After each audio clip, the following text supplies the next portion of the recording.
The windswept plains of Iringa, a land of rolling hills and cool, misty mornings, held a secret.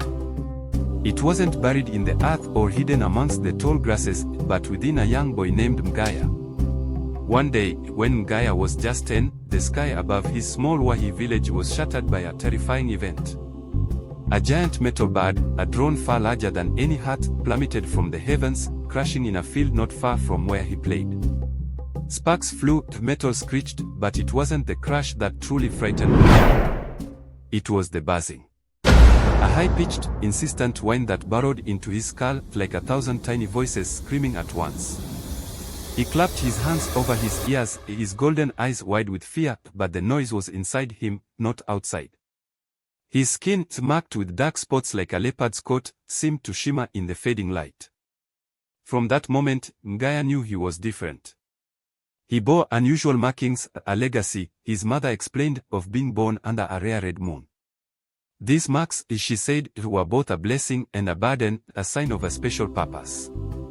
The Wahehe people, deeply connected to the natural world and the spirits of their ancestors, whispered about Mgaya, wondering if he was touched by something beyond their understanding. Years turned into a quiet adolescence. Mgaya grew into a thoughtful young man, his golden eyes holding a depth of understanding beyond his years. He worked alongside his family on their small farm, tending to the maize and potatoes that sustained their village. But the buzzing never truly left him. It lay dormant, a sleeping power, waiting to be awakened. It stirred whenever he encountered a machine, a sputtering tractor, a flickering oil lamp, a broken radio. He learned to control it, to focus on the machine, feeling the intricate dance of its inner workings, the flow of electricity, the rhythm of gears and pistons. Without touching a single tool, he could visualize the broken part, almost whispering a command with his mind, and the machine would sputter back to life. One particularly dry season, the village's well ran dry. The hand pump, their lifeline, had seized up. Desperation hung heavy in the air. Mgaya knelt beside the pump, feeling the rough metal beneath his fingers. As he touched it, the familiar buzzing intensified, and he heard a fragmented voice, a mechanical whisper, dry, broken, no flow. He closed his eyes, picturing the worn leather seals, the rusty piston.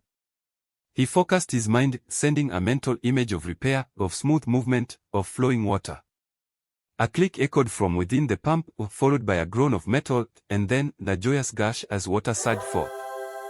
The villagers erupted in cheers, the drums beating, the voices rising in traditional Wahehe songs of celebration. Mgaya simply smiled, a quiet understanding in his eyes. Mgaya began to realize his gift extended beyond simple repairs. He could communicate with machines, sense their thoughts, the intricate programs running within their circuits. One day, exploring an abandoned storage shed, he found an old, dusty laptop. He brushed off the grime, and as his fingers grazed the cool metal casing, the screen flickered to life. The operating system wasn't just lines of code to him, it was a simple, nascent mind, hesitant, almost afraid. He could sense its desire to function, its fear of being erased. He spent hours with the laptop, learning to send simple commands with his mind, the silent conversation between man and machine. But word of Mgaya's abilities spread beyond his village. Whispers reached the ears of those in the city, those working with cutting-edge technology. Representatives from the government, and from powerful tech corporations, arrived in his village, their sleek vehicles a stark contrast to the mud huts and dirt roads. They spoke of research, of potential, of a future where humans and machines could work together. One man, Professor Tembo, a kind but driven scientist, saw Mgaya as a key to unlocking that future. "You are a bridge, Mgaya," he explained, "the bridge between two worlds." Reluctantly, Mgaya agreed to accompany them to a research facility in Dar es Salaam. The towering buildings, the constant hum of machinery, overwhelmed him.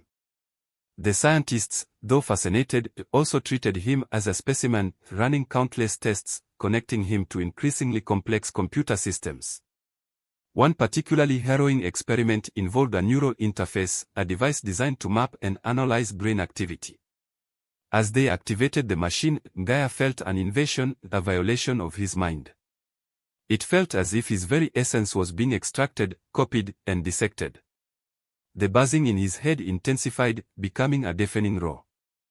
In a moment of panic, a surge of energy erupted from him, a silent scream that overloaded the machines, plunging the lab into darkness. Mgaya collapsed, unconscious. When he awoke, he was back in his village, surrounded by the familiar faces of his family. Professor Tembo, realizing the ethical implications of his research, had helped him escape. He understood now that Mgaya's gift was not something to be controlled or exploited, but something to be respected. Mgaya returned to his simple life, but he was changed. He knew he could not ignore his gift. He began to use his unique connection to technology to benefit his community. He helped farmers implement more efficient irrigation systems, using his power to repair and optimize the pumps and sensors. He brought solar power to remote villages, fixing and maintaining the panels with just his mind. He even worked with local schools, teaching children about technology in a way they could understand, showing them how it could be used for good. Mgaya never forgot the fear he felt as a child, the violation he experienced in the research lab. His story is not just about controlling machines, it's about understanding them, about choosing how to use power responsibly, and about finding his place in a world that often struggled to comprehend him. He learned that his true gift was not just the ability to talk to computers, but the wisdom to understand the human heart, and to use his unique abilities to build a better future, a future where technology and humanity could coexist in harmony. His journey was about staying true to himself, staying human even when he could talk to machines. And that, he knew, was his greatest strength.